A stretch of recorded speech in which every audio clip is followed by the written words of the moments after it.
Greetings, friends, and thanks for taking time to view this video of the IDEA Student Rating of Instruction. This video will briefly describe the IDEA system and also how to complete the faculty information form, which is the foundation for this system. IDEA is different from traditional evaluation systems where the focus is usually on teacher performance.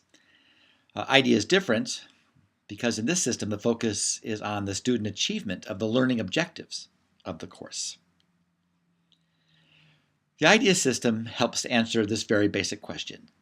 Do students make progress on achieving objectives important to success in this course? The first step in the evaluation process is the completion of the faculty information form, a form which identifies those objectives you consider to be central to success in your course. For those of you who are teaching a course face-to-face, you will receive a form that looks like the small picture in the lower right-hand corner of this slide. For those teaching online courses, you will receive a link to a form that will come up a few slides later than this. For the face-to-face folks, on the left-hand side of the form, print your last name and fill in the bubbles underneath your name, just like you did when you took the SAT and the GRE. For those teaching online courses, you will receive an email that will take you to a web page that looks like the one shown above. If you have previously taught this course and have established objectives that you wish to use again, you will simply choose those objectives from the drop-down menu. The next section is critical to the success of the system. This is where you will identify objectives central to the success for your course. The online version of this form looks like this. These objectives correspond directly to the kind of questions students are asked on the instrument. Students are asked to evaluate the amount of progress they've made on each of 12 objectives. But you don't have 12 objectives oftentimes in your course to select from. How do you determine which objectives to select? The instrument is based on the assumption that no course will focus on development in all 12 educational competencies. So you as an instructor shouldn't be expected to be evaluated on, let's say, writing, if that objective is not an important part of your course.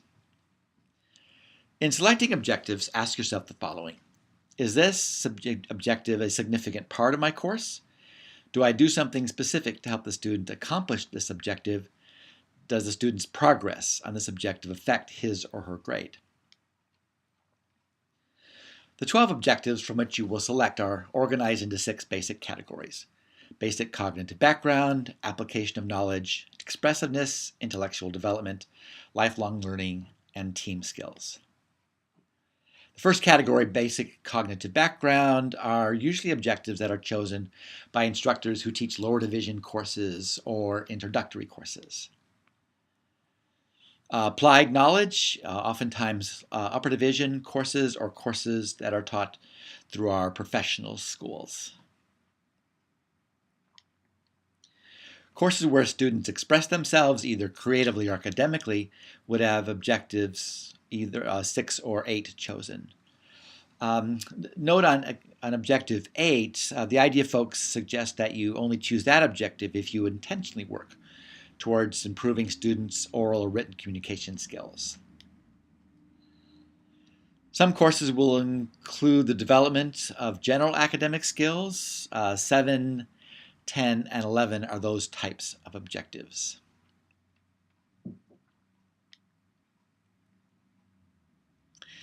Other courses emphasize the development of general academic skills.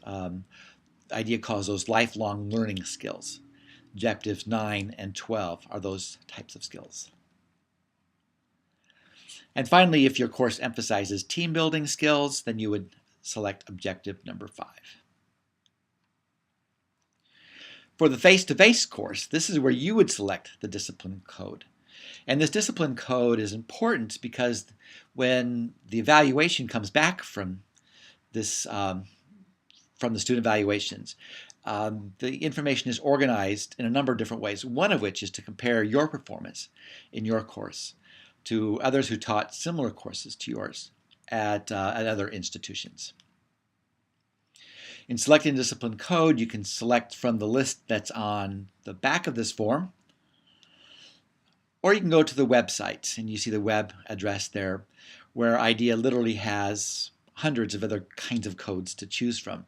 So if you are teaching, for example, in the School of Ed and you teach special education and you don't see that as a discipline code on the back of the page, you can go online and find out the discipline code for special education or any other kind of specialty program in which you teach. The other information on this part of the form just identifies the course in a more specific kind of way. The local codes could be used by a program if there was a specific way in which you wanted a course to be identified for later evaluation. Both on the face-to-face form and the online form, there's additional questions that are asked, and these at this point in time are not a part of the evaluation system, but IDEA is always doing evaluation of the instrument to see if there's other kinds of information that they can find and pass that along to us. Again, thanks for taking time to view this video, and it is our sincere prayer that the Lord continues to bless the work of your hands. Thanks.